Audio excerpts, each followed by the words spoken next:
terms of how I came to the book, right? Oh man, we could talk here, right? So we got what, 55 minutes here, right?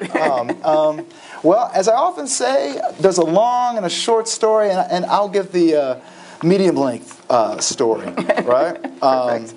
My parents were not members of the Communist Party, but they were actively involved in the civil rights movement, and at the local level. And as a kid, I always heard about civil rights, Dr. King, and I was also very fortunate. My father, for a very short time, did very, very well in his business, and my parents purchased a vacation home in Puerto Rico.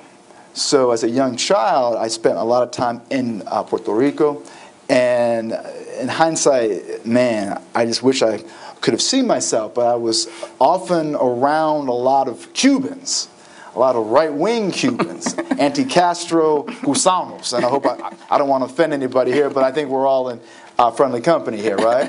And so, I would constantly hear about Castro. He took all, he took our homes from us, our clothes, he took everything from us. And so I was like, 7, 8, 9, 10 years old, just hearing all this stuff.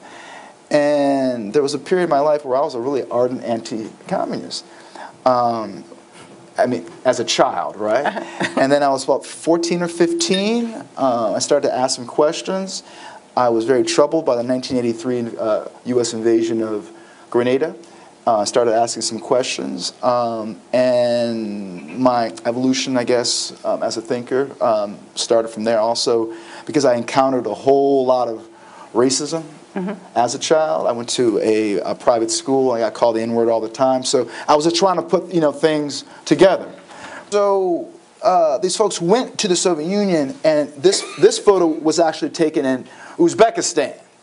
And they went to Soviet Central Asia because they were intrigued with what they believed was the Soviet Union's ability to solve the national question in terms of empowering, liberating formerly colonized people. So they went there to the Soviet Union, were very much intrigued with the Soviet Union, saw it as an ally, right, as an ally to African Americans and folks of color globally.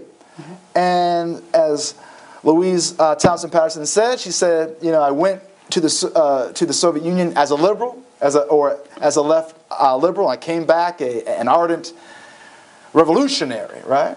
But certainly, what I'm trying to do in this book is to show how these women looked, how they understood black women's lives through an intersectional transnational lens, and how they understood how the global stage was a site for fighting for black freedom.